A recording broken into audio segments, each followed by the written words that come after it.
Barakata Yahweh, Ba'ashem Yahushai, Ba'ashem Chakudash. Welcome, Barakata Yahweh, to another live lesson. The name of this one is For the Greater Good. And pretty much this lesson comes through the inspiration of the Bible reading I was listening to earlier in the book of Genesis. And this title came to me, For the Greater Good. And what I'm speaking about pretty much is adversity and the things that we go through, you know, that we read about our forefathers that have gone through in order for them to achieve greatness. When you look at our forefathers, they didn't just become great overnight, you know, just because. You know, they went through certain situations, they went through adversities, they went through trials and tribulations, they went through temptations, they dealt with hardships, they dealt with a lot of setbacks and things that, had they not gone through it, would have not given them the right frame of mind to continue and to be strong spiritually.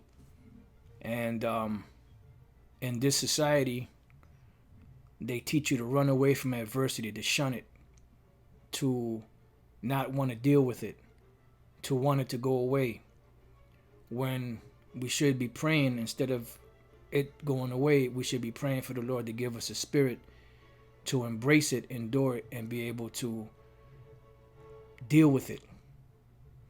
Because that way we become stronger spiritually. As you read here, adversity can strengthen you if you have the will to grind it out. And pretty much we could look at this truth as working out. You know, I use this analogy a lot.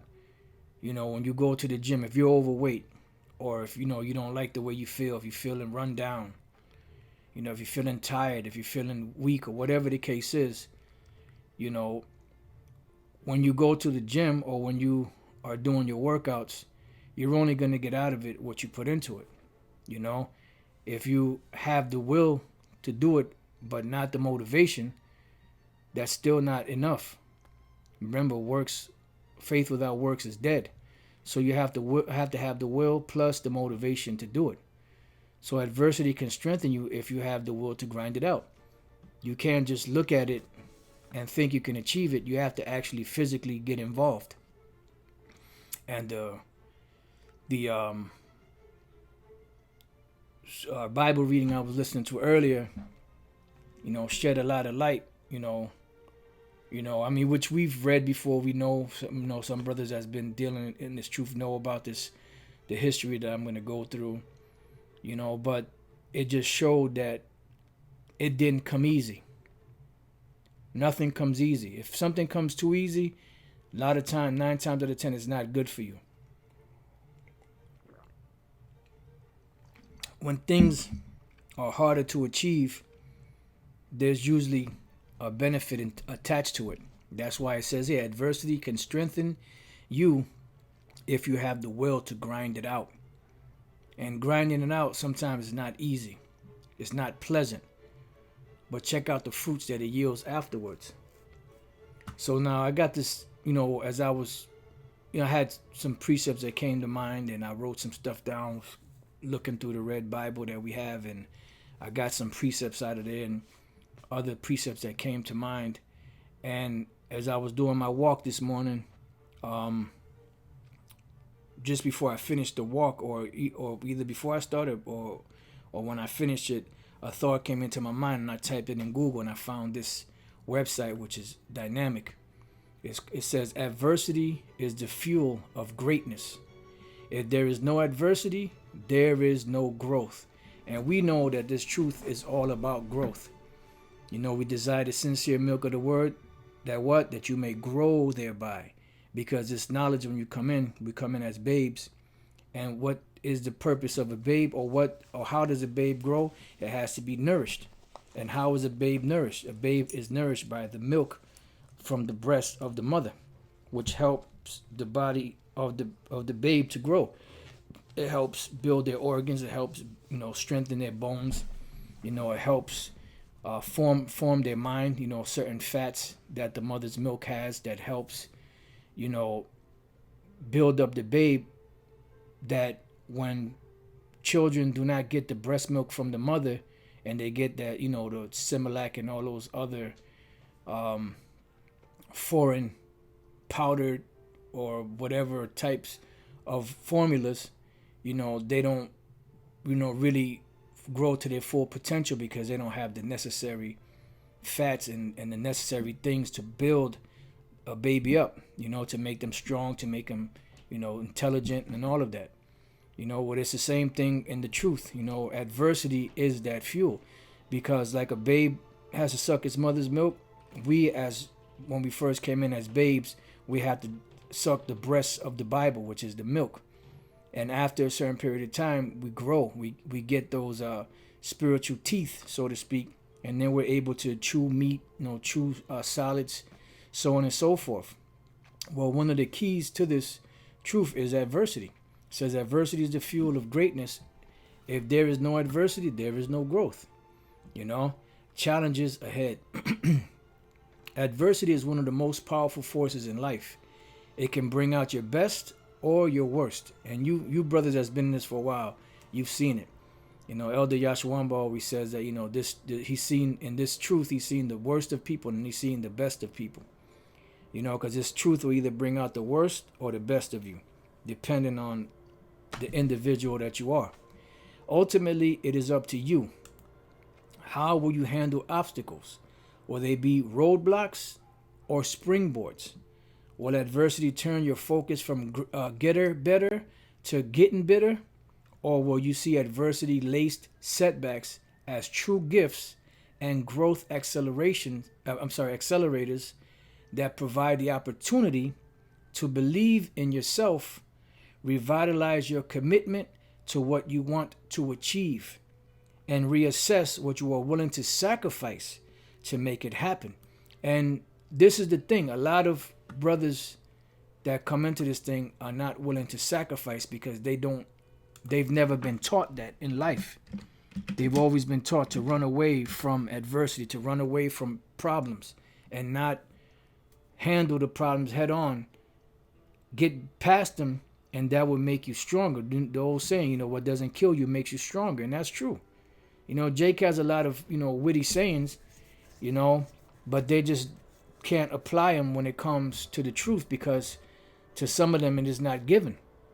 But Romans 12:1, I beseech you therefore, brethren, by the mercies of the Most High, that you present your bodies a living sacrifice, wholly acceptable unto the Most High, which is your reasonable service. So this is our reasonable service, to present our bodies a living sacrifice. Now, part of that sacrifice is what? Being mocked, being ridiculed, being scoffed at.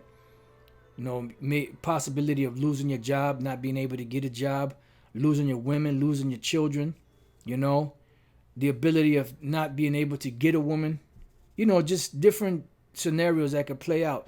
You're at a job and the bosses and certain workers are giving you a hard time, and they know that you need that job to pay your bills, so they're trying to give you a hard way to go so that you can quit, and it's just one thing on top of another on top of another. Your car might break down, or your rent might be due, or your bills are backed up, or you have to deal with a certain situation and you don't know how you're going to achieve that. But it's the first thing that has to be done pretty much is prayer. Then after that, formulate a plan on how to achieve that goal, and the most important of all is pretty much how to make it to the finish line, and we know that we can't make it to the finish line unless we're part of the elect. But what did the Apostle Peter say? Give diligence to make your calling and election sure. So if that's the case, what do we need to do to achieve that spirit to fight and keep moving forward, instead of feeling defeated and stay in that position that you're in, wallowing stagnant, not moving forward, feeling sorry for yourself, or find a way to move forward from that and use that adversity as an experience to help make you stronger. You see? And this is what a lot of Jakes are not taught, because they're not willing to make their bodies a living sacrifice. They're not willing to allow themselves to lose jobs or lose women or lose children or lose the prestige of this world or lose whatever it is, that they have in this world to be able to achieve the greater goal of all, which is salvation.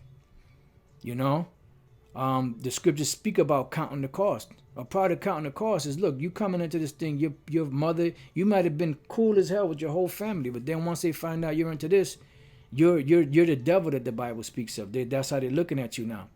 And you're all hurt because y'all was so close, that could be so detrimental that you can fall away from the truth because you want to go back to how it was prior. And they will never go back to that because they're always going to look down upon you, because it's not you they're looking down upon. It's this truth that they're looking down upon, because this truth is a purifier.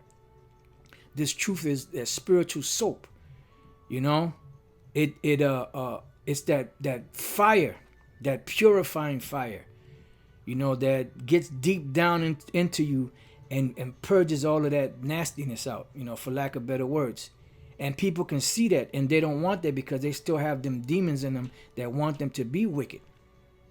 They don't want to be around the light, like it speaks about in the book of St. John, the 3rd chapter. They hate the light. They won't come to the light because their deeds, will be reproved.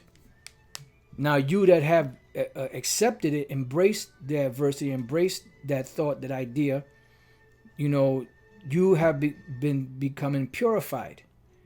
But it comes through those adversities. So going back to the article, it says, I have seen the approach to adversity play out in all walks of life, and unfortunately, the most common response to adversity is to try and make it go away, and that will not help you. Yeah, it'll go away, you'll feel better, but guess what? When it comes back, it might come back harder. And guess what? Since you pushed it off the first time, now it's going to take you twice as hard. You got to work twice as hard to get to where you would have gotten if you would have embraced it the first time. This truth is about adversities, man. It says, the reality is that when you take away adversity, you also take away one of the most important ingredients to greatness. So now I'm going to go to a couple of precepts. 1 Peter 5:8, be sober, be vigilant, because your adversary, the devil, as a roaring lion, walketh about seeking whom he may devour. Why? Because Esau, as well as the spiritual demon Satan and these other demons, don't want this world to end. So when you have separated yourself from this world, when we, are trying to walk the righteous path the best that we can, them demons don't like that because they see the potential for them to lose their job and their world, so to speak, which they know eventually they're going to lose it, So they come down and they get stirred up. They get activated, like activated charcoal. And they get into the minds of these people and make these people a vehicle to give us hell. All right? So now it says, now this is the key here. Whom resist steadfast in the faith. So when these spirits start getting activated and adversity start coming, how do we resist it? By the faith of this truth. That's why we pray to the Lord to build up our faith day by day, knowing that the same afflictions are accomplished in your brethren that are in the world. Why? Because this is what leads to greatness. And what is the ultimate greatness? Salvation, the salvation of the kingdom. But what does the scripture say? That we must, through much tribulation, enter into the kingdom of heaven, because none of us are really worthy to enter. So we're going through the purification process now. And Yahushua took on that cross upon himself to wipe us clean of our slate. but we're still trying to walk towards that path the best that we can. It says, but check this out. But the power of all grace, who hath called us unto the eternal glory by Yahushua HaMashiach, after that you have suffered, after that you have suffered a while, make you perfect, establish, strengthen, settle you. How? After that we have suffered for a while. And that's the whole key right here. Perfection comes through suffering. Let's go real quick to Hebrews chapter 2 verse 10. For it became him who? Yahushua, for whom are all things, and by whom are all things, and bringing many sons unto glory, to make the captain of their salvation perfect through sufferings. So are not we supposed to arm ourselves with the same mind of Yahushua? So if he's a captain of our salvation, and he was made perfect through suffering, and he said that the servant is not greater than his master, then we have to take account that we're going to have to go through suffering also. Going back, Matthew 11:28, come unto me, all ye that labor and are heavy laden. Because, teaching his word, going against the spirits of this world can be taxing at times. So Yahushua said, come unto me, all ye that labor and are heavy laden, and I will give you rest. And this is why the scriptures are the comforter. Because although we go through whatever we go through, we know that the Lord said that, look, there is a reward coming. And that is a comfort to our spirit. That is a comfort to us. It says, take my yoke upon you and learn of me. Why? Because the yoke is what? This work. And we have to take this work upon us. We have to bear our cross. Otherwise, we're none of Yahushua's. It says, and learn of me. Learn how Yahushua dealt. He is the greatest example. How did he handle situations? When he wanted to quit, and he even said it out of his mouth, he wanted to quit. Did he quit? No. He embraced it, although he didn't want to. And he manned up, he knuckled down, he prayed to the Father, and he went and did what he had to do. So these are some of the that's the greatest example, and then there are others. It says, for I am meek and lowly in heart, and you shall find rest unto your souls. For my yoke is easy, and my burden is light. Right? So now let's go to one more. Isaiah 48:10. Behold, I have refined thee, but not with silver. I have chosen thee in the furnace of affliction. Because this furnace of affliction is what's purging us. And the adversities that come, that is a part of the afflictions. That's actually building us stronger and stronger internally. Because the scriptures say that knowledge and wisdom shall be the stability of thy times and strength of salvation. But we also have to be what? Exercised in these things. You don't achieve, muscles, and good health, so to speak. I mean, it comes from the Lord, of course, ultimately. But if you just sitting there, you just stuffing your face and just wallowing, in sorrow, you're not going to get better. Nobody's going to come to you and say, oh, I feel sorry for you here. I'm going to give you health. No, you got to get off your duff and do something about it. You got to put in work. You got to do some research. Talk to brothers. They'll give you certain things, but ultimately it's a relationship that you have to have between you and Yahweh Bashem Yahushua. Praying to them, finding out, what's the best stuff I could take to help me, relieve this pain that I'm going through. Try to do a little walking, here and there, build up, and you'll start seeing results because you embraced the adversity. You went straight forward with it. You dealt with it. Now you're starting to see the benefits. It was the same thing with the truth spiritually. So now let's go from there. Let's go back to this article. This whole article is dynamite. Nowhere is the effect of trying to eliminate adversity more telling than that in youth sports. Well-intentioned parents often try to level the field for their children so they get a fair shake, get their chance, or even worse, see the athletic success of their children connected to their success as a parent. In the worst cases, the attitude develops that the world is an unfair place that they can't do much about, which allows adversity and adversity-rich experiences to lead to a victim mentality. And that's what we got to get out of that woe is me spirit. Matter of fact, I was just in Hebrews. Let's go real quick to Hebrews chapter 12. Let's go straight to the point.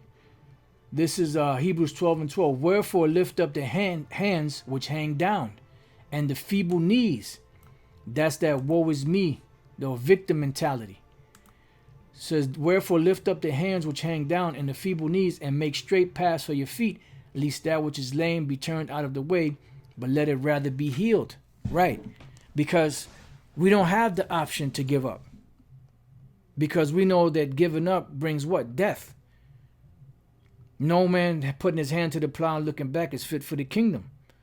So we know the only way out of this is to keep moving forward, giving diligence to make our calling and election sure. So that's what we have to do. We have to, what does the Lord tell Ezra? What is it? Let me see if I can find that real quick, because I can't think of the exact quote. I believe it's 2nd Ezra's 14. Let me just see if I can see if this is it. All right, here 14. 2nd Ezra's 14:14. Let go from the mortal thoughts, cast away the burdens of man, put off now the weak nature, and set aside the thoughts that are most heavy unto thee, and hasty to flee from these times.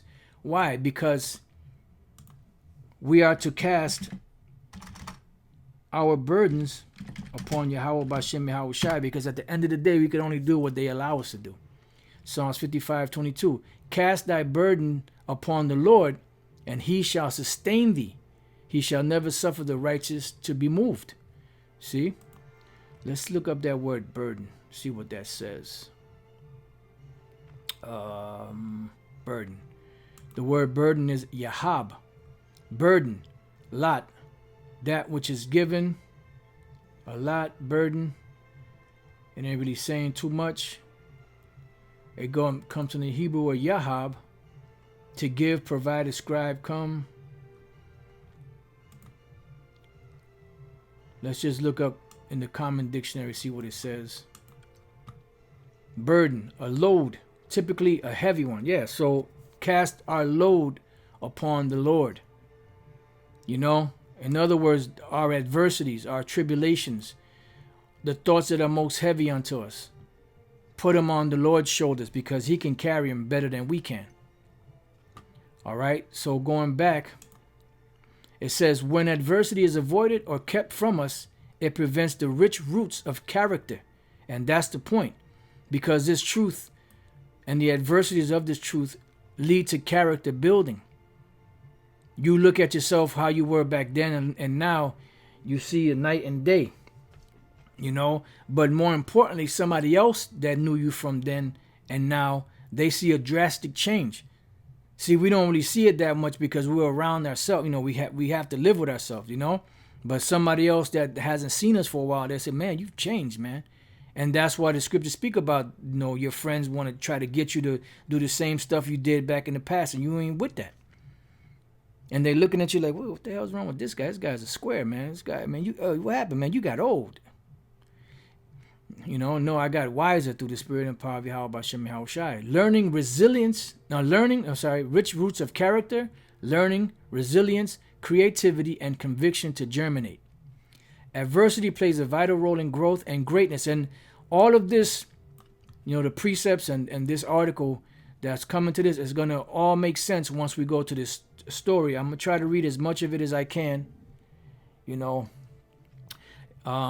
So I'm going to try to, go through.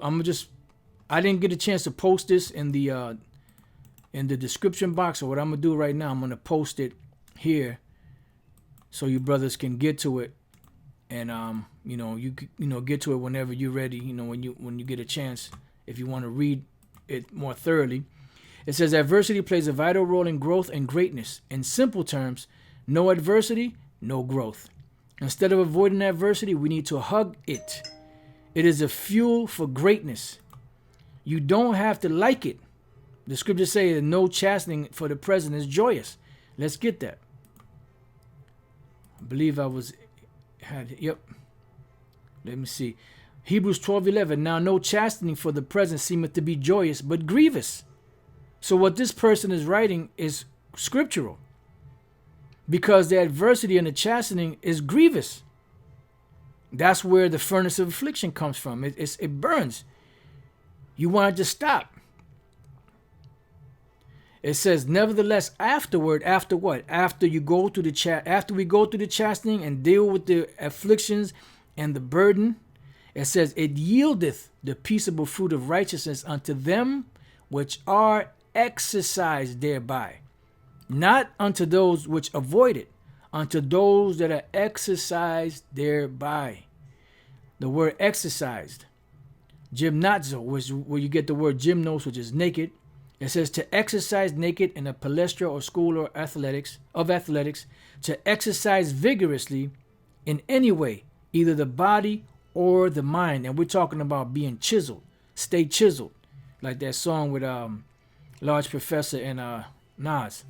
Stay chiseled. They're talking about mentally chiseled, but they're talking about some other stuff. But the concept is, exercising the mind, because the mind is also a muscle, and the mind you can't go to the gym and do pull-ups with the mind. You can't go to the gym, and do chin-ups. You can't put the brain on the treadmill so it can go a couple of miles.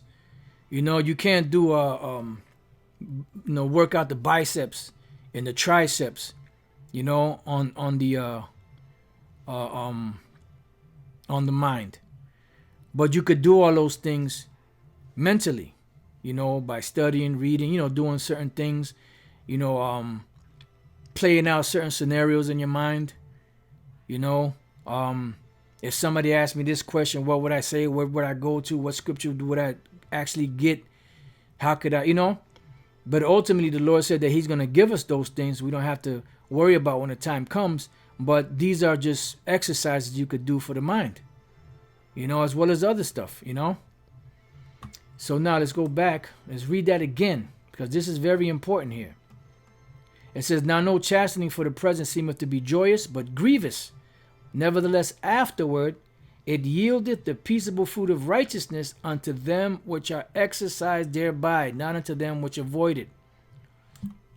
It says you don't have to like it, you don't have to enjoy it, but you do have to believe in it and the role it plays in turning a storm of energy into a true source of strength. Prolific. It is the learning that comes from the adversity that creates the opportunity for growth. Like when you're working out the muscles, what you got to do first? You got to lift and break the muscle down.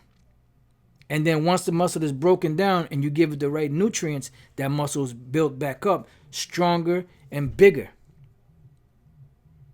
Desire the sincere milk of the word that you may grow thereby. Here are 7 key ways to reframe adversity as a close friend rather than a fierce enemy. And I'm just going to read the points. Number 1, build character. Number 2, create resilience. Number 3, learn from discomfort. No pain, no gain, right? In the gym, same thing spiritually. Draw out our true strengths. Accept it. Accept that adversity is inevitable. Build external resources. We succeed because of it. All right? So, this is a short read. It's a great motivational speech. I'm just going to stop there because I want to get to this one point here in Genesis. Now, I was listening to this earlier, dealing with Joseph, and that's pretty much what got my mind through the Spirit, the wheels turning, of the adversity that Joseph went. But for the what? For the greater good. Genesis 37:1. And Jacob dwelt in the land wherein his father was a stranger, in the land of Canaan. These are the generations of Jacob. Joseph, being 17 years old, was feeding the flock with his brethren, and the lad was with the sons of Bilhah and with the sons of Silpah, his father's wives, and Joseph brought unto his father their evil report. Now Israel loved Joseph more than all his children, because he was the son of his old age, and he made him a coat of many colors. And when his brethren saw that their father loved him more than all his brethren, they hated him, and could not speak peaceably unto him. And this was the Lord causing this, to move his brothers to envy and anger towards him, to have them to eventually sell him into Egypt, where he was actually bought. But there was for a reason, for a greater good. It says, and Joseph dreamed a dream, and he told it his brethren, and they hated him yet the more. And he said unto them, hear, I pray you, this dream which I have dreamed. For behold, we were binding sheaves in the field, and lo, my sheaf arose and also stood up, right? And behold, your sheaves stood round about and made obeisance to my sheaf. Okay, keep that in mind. So, they're like, look, man, you little young whippersnapper, man, you are young, our baby brother, man. How the hell we gonna bow down to you? And his brethren said to him, shalt thou indeed reign over us? Or shalt thou indeed have dominion over us? And they hated him yet the more for his dreams and for his words. So keep in mind, the Lord is stirring up his brothers against him by these dreams. And he dreamed yet another dream, and told it his brethren, and said, behold, I have dreamed a dream more, and behold, the sun and the moon and the 11 stars made obeisance to me. And he told it to his father and to his brethren, and his father rebuked him, and said unto him, what is this dream that thou hast dreamed? Shall I and thy mother and thy brethren indeed come to bow down ourselves to thee, to the earth? And his brethren envied him, but his father observed the same, because Jacob was a wise man. All right. So now, they went to tend to the flocks, and, Jacob sent Joseph to check on his brothers, to see what they were up to. So we're just going to jump down to the 18th verse now. And you should read this history, because this history is very good. And when they saw him afar off, even before he came near unto them, they conspired against him to slay him. Keep that in mind. And they said one to another, behold, this dreamer cometh. Like, oh no, here come this mother, Come now, therefore, and let us slay him, and cast him into some pit, and we will say some evil beast hath devoured him, and we shall see what will become of his dreams. It says, and Reuben heard it, and he delivered him out of their hands, and said, let us not kill him. And Reuben said to them, shed no blood, but cast him into this pit that is in the wilderness, and lay no hand upon him, that he might rid him out of their hands, to deliver him to his father again. Because it was it was Reuben and Judah that actually delivered Joseph out of the hands of the rest of his brothers that they wanted to kill him. It says, I'm going to just jump down to the 25th verse. And they sat down to eat bread, meaning his brothers, after they threw him in the pit and stripped him of his coat.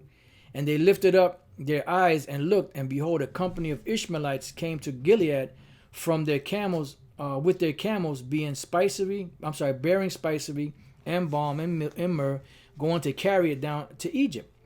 And Judah said unto his brethren, what profit is it if we slay our brother and conceal his blood? Come, let us sell him to the Ishmaelites, and let not our hands be upon him, for he is our brother and our flesh. And his brethren were content. Then there passed by Midianites merchantmen, and they drew and lifted up Joseph and out of the pit, and sold Joseph to the Ishmaelites for 20 pieces of silver, and they brought Joseph into Egypt. And Reuben returned unto the pit, and behold, Joseph was not in the pit, and he rent his clothes. And he returned unto his brethren, and said, the child is not, and I, whither shall I go? And they took Joseph's coat, and killed a kid of the goats, and dropped the coat in the blood.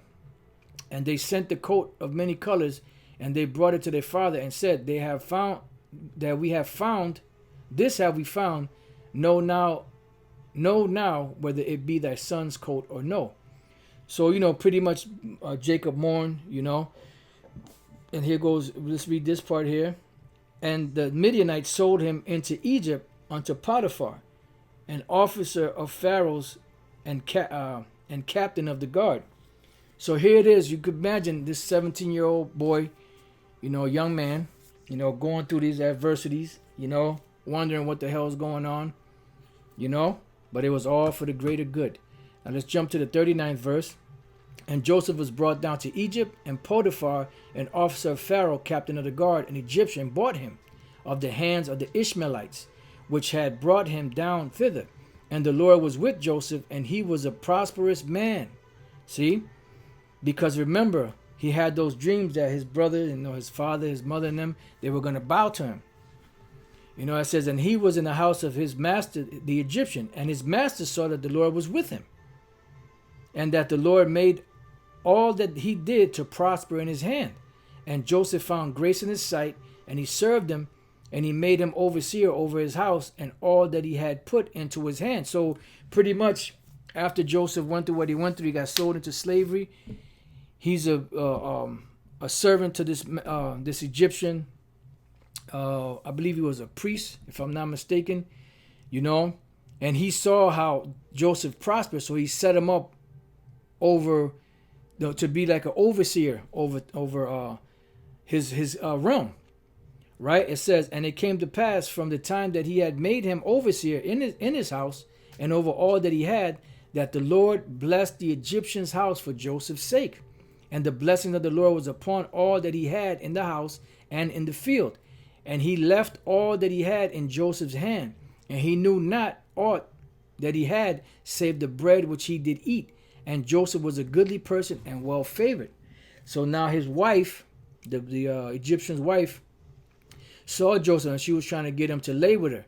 And he was like, nah, I ain't gonna do that, man. My master, gave me everything under here except for you, and that ain't right to do, So she daily tried to get him to sleep with her, this that damn hoe. And eventually, one day she found him alone, and she grabbed him, and his coat came off, and he took off, and she cried rape, that he tried to rape her, right? It says, or he tried to lie with her, should I say, not rape her. He tried to lie with her or rape, whatever you want to call it.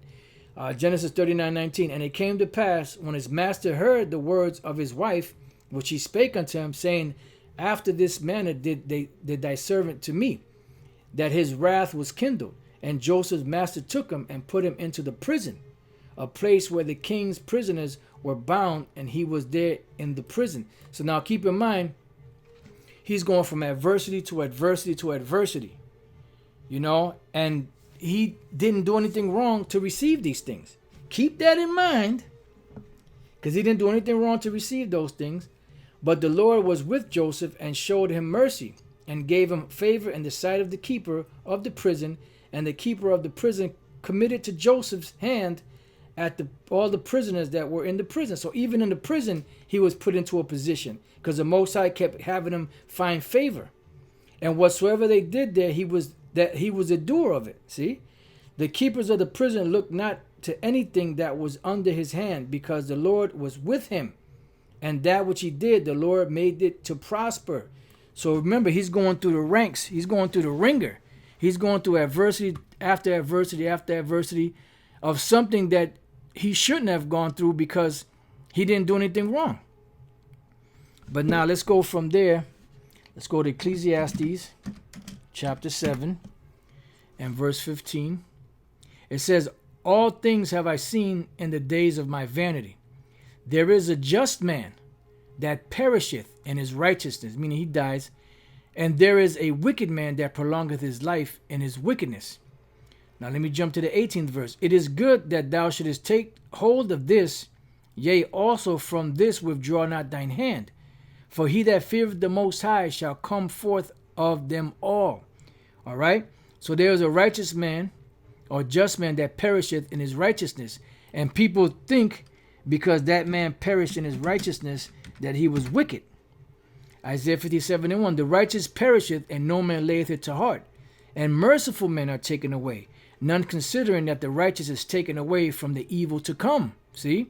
He shall enter into peace, they shall rest in their beds, each one walking in his uprightness.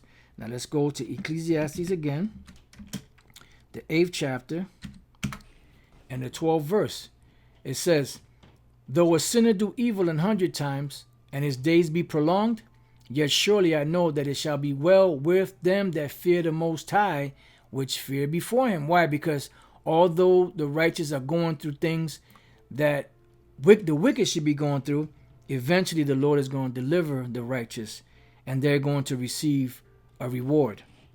It says, but it shall not be well with the wicked, neither shall he prolong his days, which are as a shadow, because he feareth not before the Most High. There is a vanity which is done upon the earth, that there be just men, unto whom it happeneth according to the work of the wicked. So right now we're witnessing this with Joseph. He's going through things that a wicked person should go through, when he didn't do anything wrong to do that. But it was all for the greater good. Again, there be wicked men to whom it happeneth according to the work of the righteous. I said this also is vanity. Now let's go back. Y'all get the picture. Now let's go from there to the Apocryphy. Let's go to 2nd Ezra, chapter, 7 and verse 18.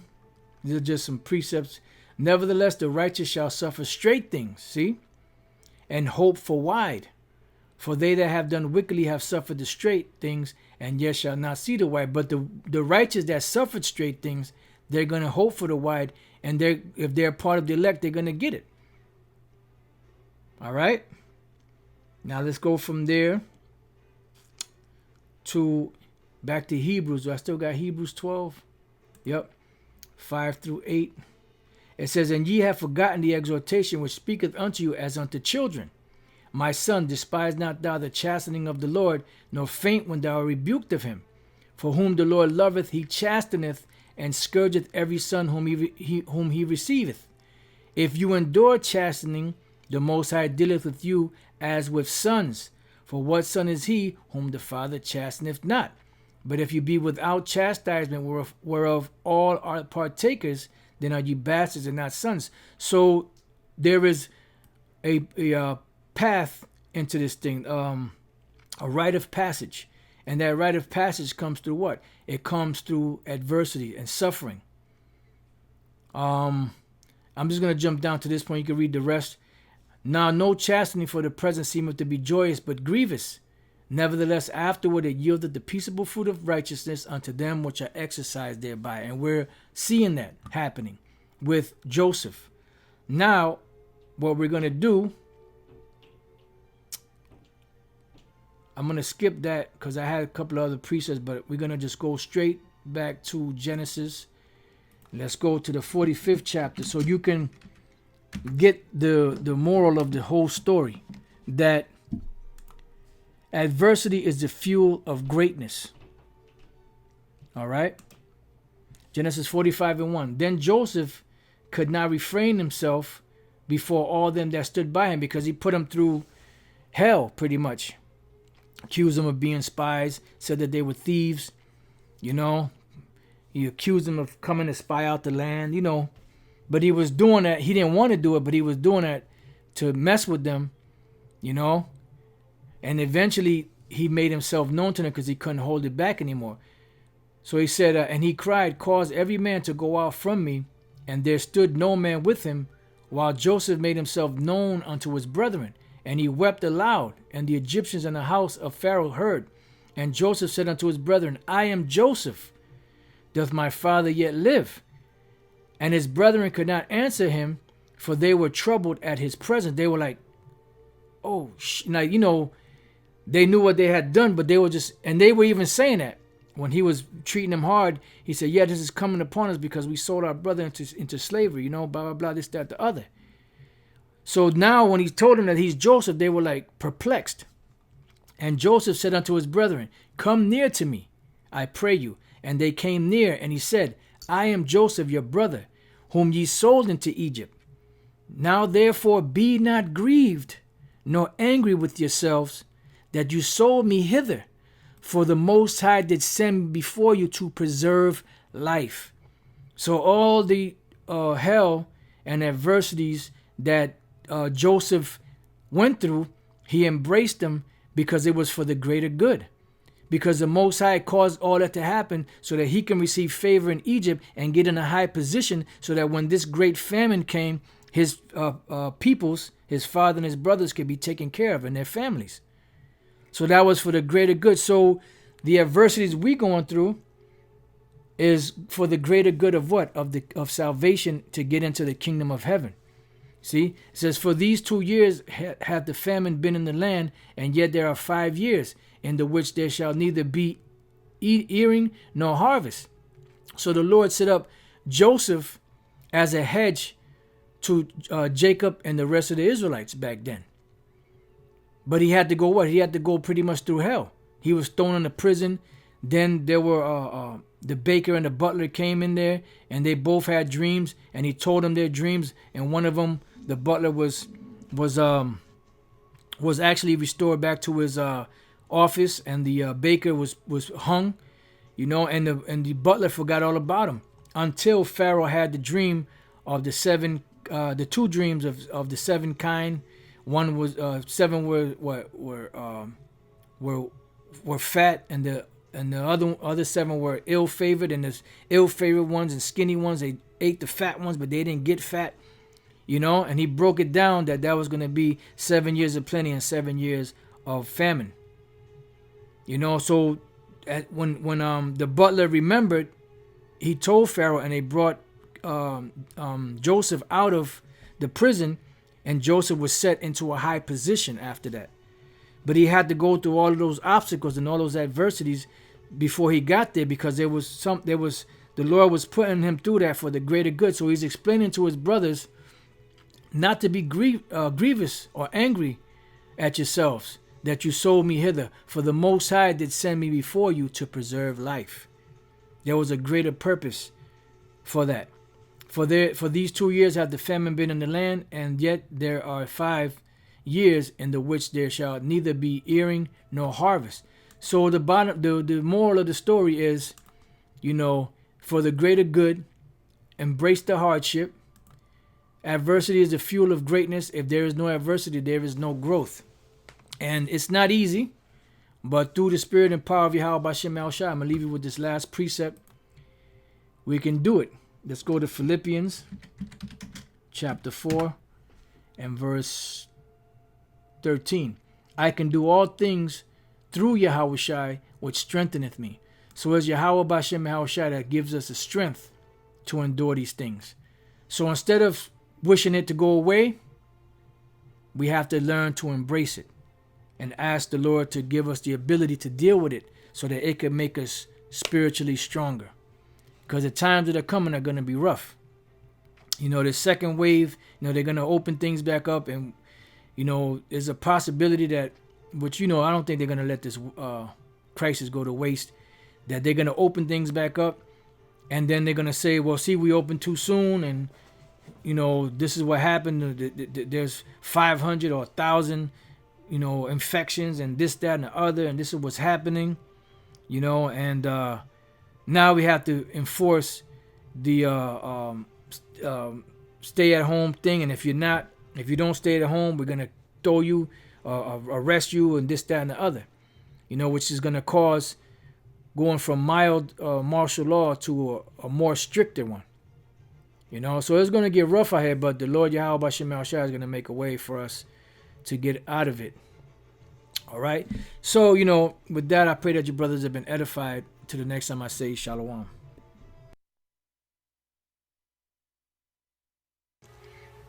Is for the greater good of what? Of salvation, to get into the kingdom of heaven. See, it says, for these 2 years hath the famine been in the land, and yet there are 5 years in the which there shall neither be earing nor harvest. So the Lord set up Joseph as a hedge to Jacob and the rest of the Israelites back then.